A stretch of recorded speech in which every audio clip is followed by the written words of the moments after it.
자, 여러분 안녕하세요. 오늘은 전산응용 건축제도 실기 첫 시간, 우리가 그리고 있는 전산응용 건축제도에 대해서 오리엔테이션을 시작하도록 하겠습니다. 교재 첫 번째, 두 번째 챕터에서 자격증에 대한 기초 이론 부분을 실시를 하고 다시 챕터 1번으로 돌아가서 기초 명령어에 대한 간단한 브리핑을 해드릴 수 있도록 하겠습니다. 우리가 전산응용 건축제도 시험으로 그리는 주택의 구조는 보통 1970년대 후반부터 80년대 초반까지 많이 축조를 했던 형태의 건축물을 모델로 그리는데요. 그렇기 때문에 현대식 주택의 구조 설계 방향과는 다소 차이가 있습니다. 그렇지만 현대에서 사용하는 건축물이 기본 골조가 그러면 전혀 다른 양상으로 시작이 됐느냐, 그건 아니거든요. 골조나 구조 부분은 과거의 유형을 그대로 따라가지만 마감재나 외부의 자재 등등이 업그레이드가 되어 있을 뿐이지 구조의 형태 등은 거의 과거 부분과 유사하게 진행이 되기 때문에 우리가 그리는 전산응용 건축제도도 역시 마찬가지로 구조 부분과 골격은 현대 건축물과 큰 차이가 없습니다. 다시 말해서 컴퓨터를 배우는 사람이 윈도우만을 배우지 않고 도스를 배워서 윈도우나 리눅스를 동시에 실행 가능하듯이 건축물 역시 과거의 기본적인 구조체 대부분은 현대 구조물과 그 유형이 유사해요. 현대 구조물의 기초를 과거의 구조물에 따라 발전시킨 부분이기 때문에 과거의 구조를 명확하게 이해하고 있으면 실무에서 사용하는 현대 건축물에 대한 이해도도 더욱 높아지고요. 또한 과거의 자재, 기타 부수적인 그런 사용됐던 그런 시설물을 이해를 함으로써 기초적인 건축 지식을 보유를 하고 있을 수 있습니다. 그래서 저희가 필기시험에서 보통 통상적으로 기본적인 건축물에 대한 이론을 가르치고 있는 이유가 바로 그런 내용이 뒷받침하고 있기 때문입니다. 그렇기 때문에 전산응용 건축제도를 단지 검정형 시험 또는 자격증을 취득하기 위한 수단으로서 생각을 하지 마시고 시험이라는 이유로 외우지 않고 하지 마시고 시험을 위한 건물을 쉽게 생각하지도 말아주시면 좋을 것 같아요. 우리가 손으로 그리는 그 건축제도 방식에서 벗어나서 건축 그래픽 프로그래밍 CAD를 이용해서 정확히 도면을 그려내기 위함은 역시 마찬가지로 현대식 건물에서 정확하게 여러분들이 그에 수반된 업무를 사용할 수 있도록 현장에서 실무에서 직접적으로 사용하고 건축에 대한 이해도를 가지고 있음으로써 구조적으로 안정된 건축물을 시공하고 설계할 수 있는 그런 능력을 보유하기 위함이기 때문에 여러분들이 기능사라고 해서 자격증에 치중해서 한번 외우고 자격증을 취득한 다음에 바로 잊어버린다면 그 의미는 없을 거예요. 그렇기 때문에 여러분들 다시 한번 설명드리지만 자격증의 중요성은 더 이상 설명을 안 드려도 되겠고요. 그 이상 여러분들이 자격증 취득 이상으로서 구조에 대한 이해를 하시고 설계 도면을 준비하시면 좋을 거라고 생각이 됩니다. 자, 이제 교재 43페이지를 보시면 우리가 그리는 전산응용 건축제도 기능사의 실제 축조된 사진이 보여지는데요. 제가 큰 사진으로 한번 열어보겠습니다.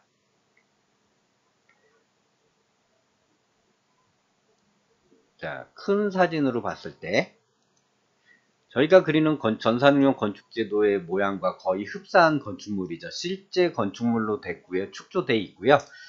최근은 이제 건축물이 조금 오래되다 보니까 이제 리모델링을 통해서 외부에 돌 타일을 붙이거나 또는 페인트 보수 작업 등등을 또 이 실외기 부분이나 이런 부분들을 보수를 했죠. 그렇지만 구조적인 부분은 역시 똑같이 동일하게 진행이 되고 있고요. 현관문도 과거에는 이런 현관문 말고 조금 더 옛날 현관문을 썼는데 이것도 현관문을 한번 교체되긴 했지만 그래도 옛날 구형의 현관문을 가지고 있습니다. 지붕의 유형 또한 두 가지, 꺾인 지붕 두 가지의 유형이 나타나져 있고요. 캔틸레버 역시 표현이 되고 있습니다. 그리고 캔틸레버 하부에 캔틸레버를 지지하기 위한 펀치까지 보여주는 구조물로 안정적인 구조물을 나타내고 있고요. 우리 도면에서 그리는 현관문 입구에서 계단의 수 굉장히 중요하죠. 계단의 수를 보면 한 계단, 두 계단을 들어와서 이 문을 열고 안으로 들어와서 신발을 벗고 다시 한 계단을 올라가는 그런 구조물로 되어 있습니다. 역시 마찬가지로 바깥쪽은 알루미늄 샤시로 되어 있고요. 내부는 목조 창호로 되어 있는 이 창호를 가지고 있는 전형적인 우리가 그리는 건축 도면입니다. 자, 후면을 봤을 때는요.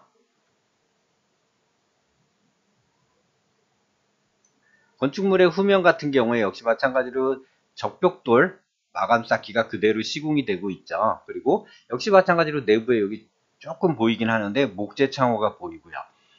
지하실을 통해서 올라오는 이 과거 지하실은 보일러실을 운영을 했거든요. 보일러실에서부터 올라오는 굴뚝을 통해서 그 가스를 배출하는 연탄 보일러든 기름 보일러든 가스 보일러든 이 매연을 배출하는 기능을 가진 굴뚝까지 표현이 되어 있습니다. 이렇게 되어져 있는 건축 구조물을 여러분들이 그리시는 거예요. 그러다 보니까 여러분들이 이제 이런 건축물을 실생활에서 직접적으로 접하는 용도의 도면을 그려보시게 되는 거예요. 그래서 이렇게 그려지는 도면을 여러분들이 어렵게만 생각하지 마시고 우리 실제 주변에 이런 건축물이 있으니까 지나가시면 혹시 주의 깊게 한번 보시면서 아 이렇게 돼서 건축물이 시공이 되는구나 라고 이해를 하시면 좋을 것 같습니다.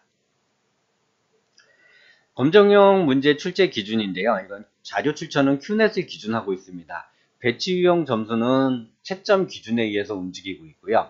그 원형 기출 문제에 따라서 채점 기준이 표현이 됐지만 큐넷이나 산업인력관리공단에 의해서 조정은 될 수 있습니다. 그래서 이거는 참고적으로만 여러분들이 봐주시면 될 것 같아요. 간단하게만 설명드리면 단면도 채점 기준에서 보면 계구부 크기와 구조, 높이 이렇게 들어가죠. 그래서 단면도의 경우는 구조의 상태를 굉장히 중요시 생각한다라는 것을 꼭 기억을 해주시면 좋을 것 같고 인면도 같은 경우에 건물의 높이 및 구조 그리고 인면도에는 기초구조가 없지만 동결선 밑으로 들어가는 부분에 대한 확인 그런 부분들이 포함이 되어 있다는 것을 확인하실 수 있을 것 같아요.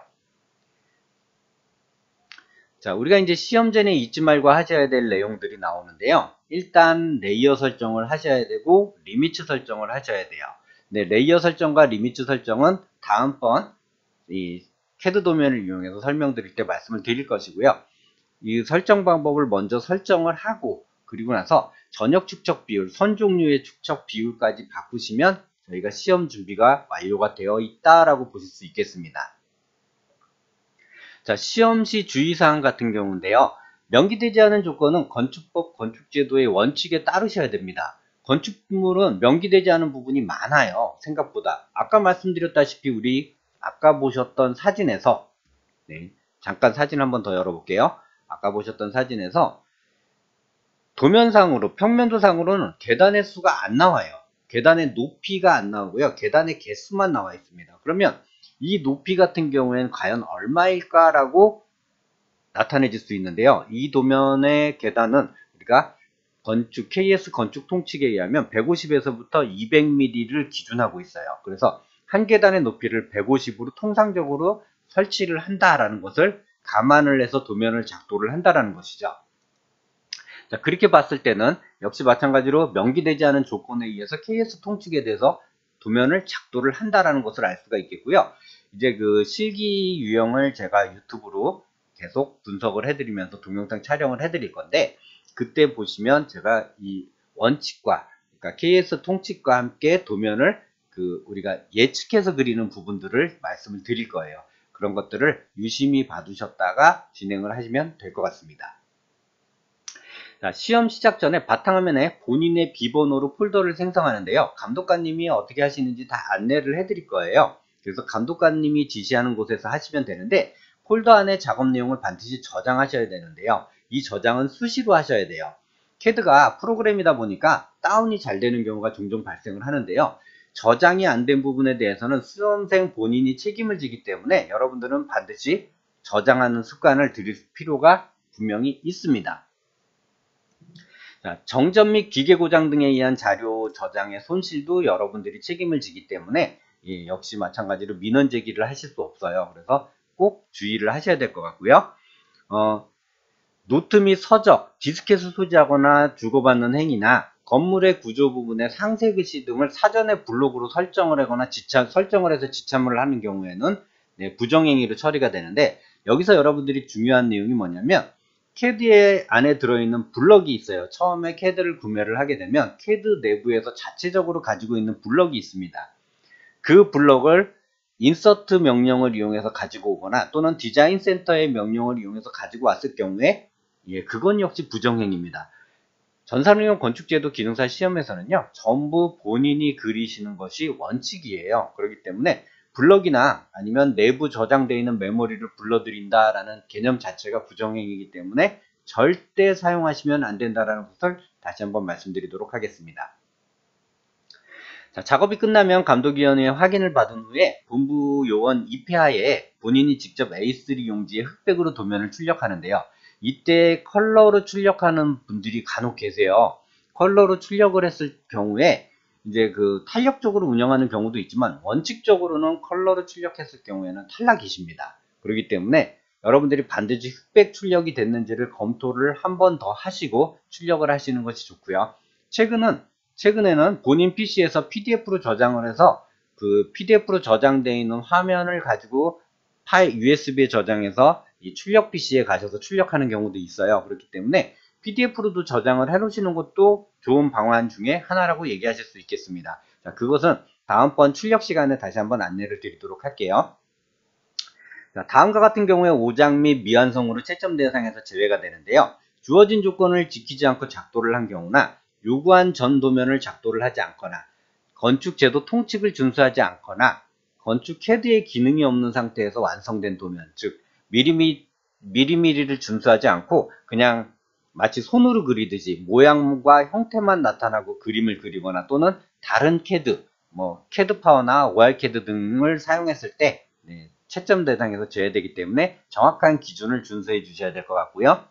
감독위원은 시험 시작 후 수검자에게 표제란을 우선 작도 도면을 작도하도록 해야 되기 때문에 수검자가 감독위원의 동지시를 따르지 않을 경우에도 실격 처리됩니다. 이거 정확하게 확인하시고 시험을 준비를 하시면 될 것 같습니다.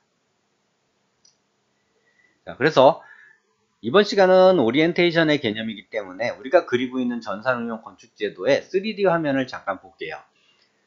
기초 아랫부분에 그 줄기초가 들어가고요. 우리 집안선 아랫부분에 줄기초가 들어가고요. 이 라인, 여기서 보이시는 이 라인이 우리가 GL선, 땅 아랫부분입니다. 이 파란색 라인 아랫부분이 땅 아랫부분이고요. 실제로 이렇게 생겨져 있는 건물에서 우리가 이 부분을 지금 여기서 보여지고 있는 이 부분을 잘라서 단면으로 보고 있는 이 부분이 바로 우리가 그려야 되는 단면도입니다. 그리고 요 단면도, 자, 요거는 제가 하이드 처리하고요. 요 단면도가 아닌, 요 단면도가 아닌 요 부분을 바라봤을 때 그려지는 부분이 바로 우리가 그리는 인면도고요. 인면도다 보니까 땅 아랫부분은 여기 있는 파란색 부분, 파란색 선 아랫부분은 땅 아랫부분은 인면도에서는 보이지가 않겠죠. 그렇게 그려지는 도면을 우리가 그리는 인면도다라고 얘기할 수 있겠습니다. 그래서 여러분들이 단면도와 인면도의 개념을 명확하게 구분을 하시고 도면 작업을 하시면 되는데요. 이 인면도의 특징은 동서남북의 방향에 따라서 인면의 모양이 바뀌어집니다. 이렇게 바뀌기도 하고 이렇게 바뀌기도 해요. 그렇기 때문에 인면도의 모양은 동서남북의 위치를 시험 문제에서 명확하게 확인하시고 작업을 하시는 것이 좋을 것 같아요. 자, 기본적인 전산응용 건축제도의 오리엔테이션을 마치겠고요. 이제 그 도면을 처음 받았을 때 시작하는 부분부터 다음 시간에 진행을 할 수 있도록 하겠습니다.